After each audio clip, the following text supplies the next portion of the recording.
যারা পেশি শক্তির প্রয়োগ করেন তারা নিগৃহীত হন, দেশান্তরিত হন।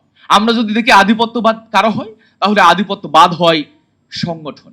আমরা দেখেছি আওয়ামী লীগকে আদর্শিক ছাত্র সংগঠন হয়ে গড়ে ওঠা, এই জায়গায় আমাদের চরম একটা ঘাটতি আছে।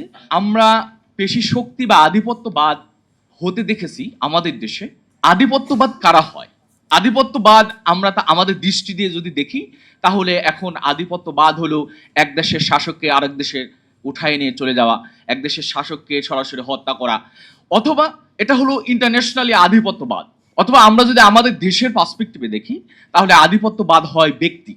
আমরা দেখেছি হাসিনাকে আধিপত্যবাদ, তার যে আধিপত্যের নগ্ন হস্তক্ষেপ পুরো জাতিকে বিষিয়ে তুলেছিল, জাতিকে একদম হত্যার দিকে নিয়ে যাওয়া হচ্ছিল।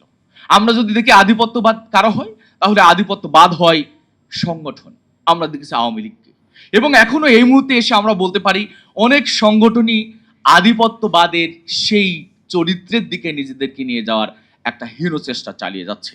এটা হলো আধিপত্যবাদ। কাজেই যারা আধিপত্যবাদ হন, যারা পেশি শক্তির প্রয়োগ করেন, তারা নিগৃহীত হন, দেশান্তরিত হন। আমরা যদি বলি 11ই মার্চ 1982 সালে সর্বপ্রথম পেশি শক্তির মাধ্যমে ক্যাম্পাসে ছাত্র হত্যার যাত্রা শুরু হয়েছিল। সেই হত্যার শিকার হয়েছিল ইসলামী ছাত্র শিবিরের 4 জন জনশক্তি, এবং অসংখ্য অগণিত ছাত্র জনতা সেদিন আহত হয়েছিল। কি কারণে আধিপত্যবাদ হয়? এর 4-5টা কথা আমি খুব শর্ট বলতে চাই। এর ভিতর প্রথম হলো যে আধিপত্যবাদ হয় তখনই, বা পেশি শক্তির প্রয়োগ তখনই হয় যখন যে সকল ছাত্র সংগঠন বা রাজনৈতিক দলগুলা তারা তাদের আদর্শিক চর্চার জায়গাটাকে সুনির্দিষ্টভাবে গ্রহণ করতে ব্যর্থ হয়। অর্থাৎ যাদের আদর্শ সুনির্দিষ্ট নয়, এবং সুনির্দিষ্ট আদর্শ না থাকার কারণে তারা তাদের আদর্শ মনে করেন ক্ষমতা, তারা আদর্শ মনে করেন পেশি শক্তি প্রয়োগের মাধ্যমে, এক কথায় যদি বলি মাসেল পাওয়ারকে প্রয়োগ করার মাধ্যমে তারা আধিপত্যবাদ এবং পেশি শক্তির যে প্রয়োগ সেটা করে থাকে। কাজে আমাদের দেশের ছাত্র রাজনীতিতে আমরা যদি দেখি, তাহলে এটা দেখতে পাই যে আদর্শিক ছাত্র সংগঠন হয়ে গড়ে ওঠা, এই জায়গায় আমাদের চরম একটা ঘাটতি আছে, এবং প্রচুর আমরা দেখি যে গ্যাপ। কাজে এই গ্যাপটা তখনই পূরণ হবে যখন আদর্শকে আমরা গ্রহণ করব। দ্বিতীয় হলো যে ক্ষমতার প্রতিযোগিতা।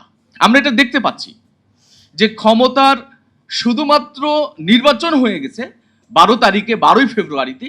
এরপরে অলরেডি বাংলাদেশে শুধু বিরোধী দলীয় এরকম একাধিক ব্যক্তিকে হত্যা করা হয়েছে, এবং আমরা গতকালকেও দেখেছি একজন ব্যক্তি মারা গিয়েছে যিনি হলেন বিরোধী দল হিসেবে মাঠে ময়দানে ভূমিকা রাখতেছিলেন। পবিত্র রমজানে এভাবেই আপন হয়ে উঠুক সবাই ইসপির আপন করা সাথে। ইসপি আপন করা সাথে। ক্যাম্পাসে একই, বিভিন্ন ক্যাম্পাসে আবার আগের মতোই চরিত্র ফিরে আসা হয়েছে, শুধুমাত্র নিজেদের ক্ষমতায় টিকে থাকার জন্য একটা অসম প্রতিযোগিতা তারা করে যাচ্ছে। তৃতীয়ত হলো যে রাজনৈতিক সংস্কৃতির প্রভাব। অর্থাৎ এটা হলো আমি মনে করি বাংলাদেশের ছাত্র রাজনীতির আধিপত্য এবং পেশি শক্তি প্রয়োগের যে কালচার, এটা গড়ে ওঠার মূল জায়গা হলো বাংলাদেশের ছাত্র রাজনীতিতে বড়দের রাজনীতি দ্বারা প্রভাবিত।